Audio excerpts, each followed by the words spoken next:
We've talked about the short O sound, ah, and we've talked about the long O sound, O.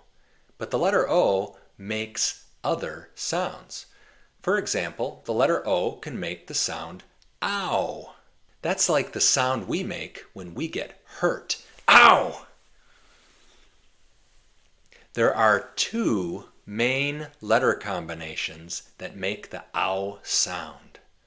The first one is OW and the second one is OU. To demonstrate this, I'm going to talk about weddings. Weddings are a beautiful tradition. Weddings happen when a man, well, usually a man, decides that he wants to make a commitment to one woman. He gets down on one knee and he asks her, "Will you marry me?" And most of the time she says, "Yes, of course." During the wedding, the man, or the groom, and the woman, or the bride, get married. This means that a boyfriend or a girlfriend becomes a spouse. Now, marriage is a profound commitment. It means that they are bound to one another, not only by love, but also by law. His money is her money, and her money is his money. And during the wedding ceremony, they make promises to one another. These are called vows. They promise to love each other and to take care of each other for the rest of their lives, until they die. Till death do us part. It's a profound commitment. It's such a big commitment that sometimes the man or the woman will get cold feet. They might change their mind.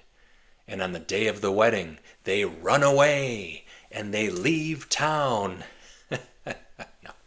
No, I'm sorry. That only happens on TV. I apologize. Now, when the woman says, "Yes, of course I'll marry you," that's when the planning starts. There are lots of things to plan for a wedding. For example, the couple has to decide on food, on outfits, invitations, and most importantly, the venue. Where are they gonna get married? Most couples get married in a church, but some couples get married at someone's house. Other couples have destination weddings. They might get married in the mountains or on the beach so they can hear the sound of the waves during the ceremony. Now, wedding planning is very, very stressful. There are so many decisions to make. It's not uncommon for the couple to pout or to get grouchy or even to have a complete emotional breakdown from all the stress of the planning. And weddings are very expensive. Weddings cost thousands and thousands of dollars.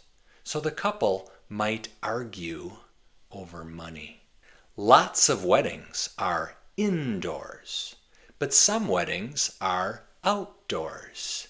And when a wedding is outdoors, everybody hopes for clear skies, for blue skies. Nobody wants to see dark clouds on the day of the wedding. Now, the most important part of the wedding ceremony is when the bride walks down the aisle. When she comes down the aisle and everybody says, "Wow, she's beautiful."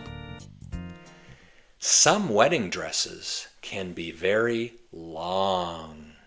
So oftentimes, somebody, a person, will walk behind the bride and hold the dress so it doesn't drag along the ground and get dirty.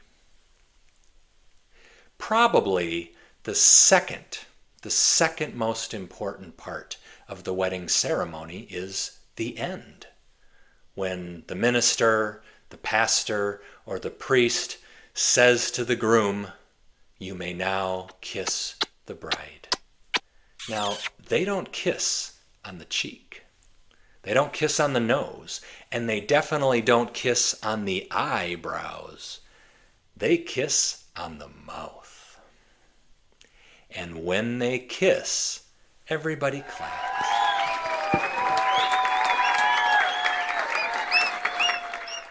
The third most important part of the wedding is what happens after the ceremony, the wedding reception, the party. Wedding receptions are usually very loud, but there's lots of good food. And while everybody is chowing down,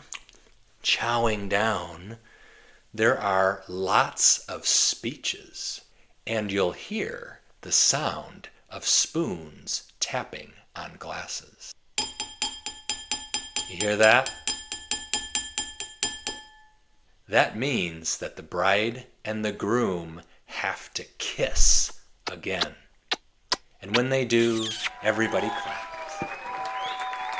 But some people who are drinking a lot will shout, "Yeah!" After the speeches and after the food, that's when the dancing starts. And during this part of the reception, there are usually several big announcements. For example, they'll announce that it's time for the bouquet toss. During the bouquet toss, a crowd of single ladies gathers around the bride. And the bride tosses a bouquet of flowers, and all of the ladies pounce. They pounce. Because whoever is lucky enough to catch the bouquet of flowers is the next one to get married.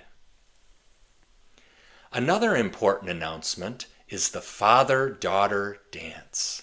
This is when the bride and her father dance together, and everybody else watches. It's very special. After the wedding, the bride and the groom, or the newlyweds, go on their honeymoon. They'll take a nice trip somewhere. Most of the time, they'll head south, where it's warm and tropical, and they can spend time on the beach.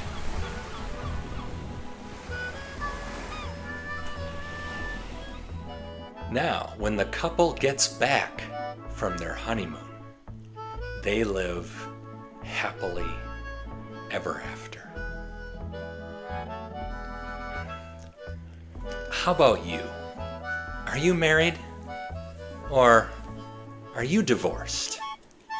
Like me?